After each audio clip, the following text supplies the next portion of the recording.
10 बेटों की शादी करो, 10 बेटों की शादी करो, अजर है, जन्नत का वादा कोई नहीं। एक बेटी को डोली में बिठा दो तो मेरा नबी कहता है जन्नत नहीं, यूं हो जाएगा, यूं हो जाएगा।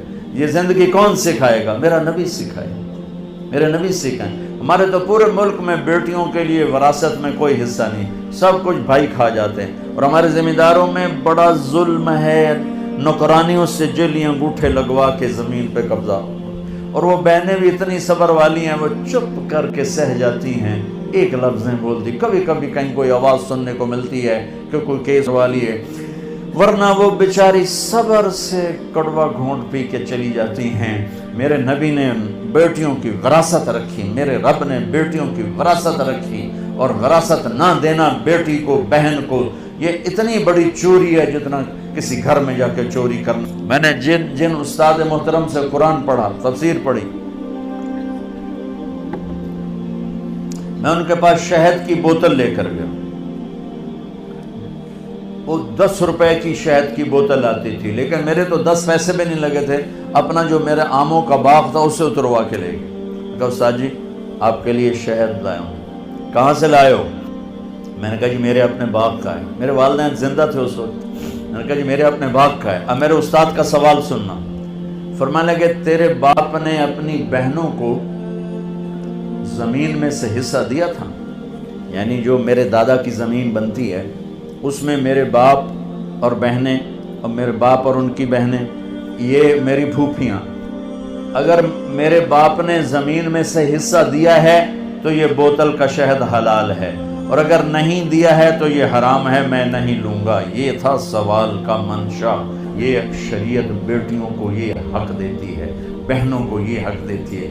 जिसने 2 बेटियों को डोली में बिठाया जन्नत वाजिब, जिसकी बेटियां कोई नहीं, बेटी नहीं हुई, उधर जैसे मेरा यानी मेरे जो दादा थे उनके कोई बेटे, 2 भाई थे सिर्फ, मेरा बाप और मेरा ताया, बस 2 भाई थे, सारी वरासत उनकी थी कि, लेकिन अल्लाह ने दो बेटियां नहीं दी, 2 बहनें दे दी।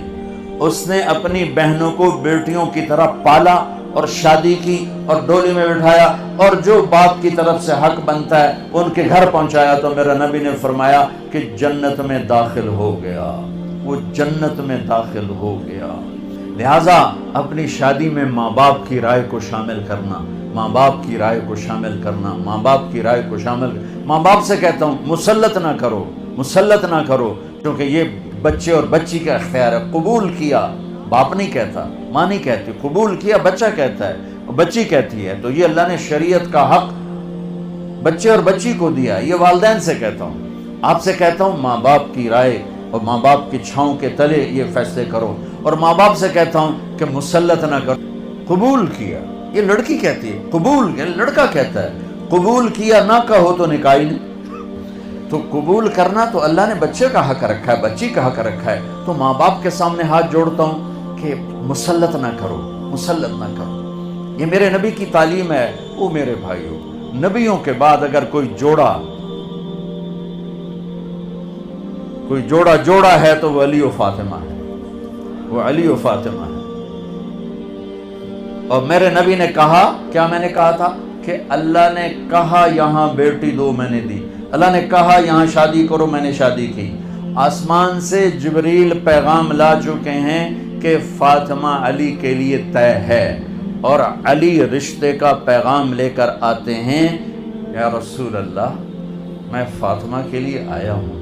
और आप हाँ नहीं करते, इंशाअल्लाह कह के चले जाते हैं, घर तशरीफ ले जाते हैं, फातिमा को बुला, बेटी फातिमा अली का रिश्ता आया है, हाँ कर दो।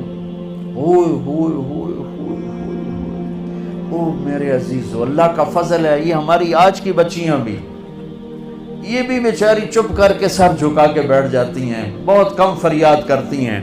तो आपका क्या ख्याल है, अगर मेरे नबी बाहर हाँ कर देते तो फातिमा ने इनकार करना था? लेकिन अल्लाह की कसम, उम्मत को समझाने के लिए, बेटी फातिमा अली का रिश्ता आया है, हाँ कर दूं? हाँ तो आसमान से हुई पड़ी। फातिमा से पूछने की जरूरत क्या है? जरूरत है कि बेटी फातिमा हो, पैगाम लाने वाला अली हो, और आसमान से जिब्रील फरिश्ता پہلے سے وہی لا چکا ہو کہ ادھر ہی شادی ہوگی، پھر بھی بیٹی سے پوچھ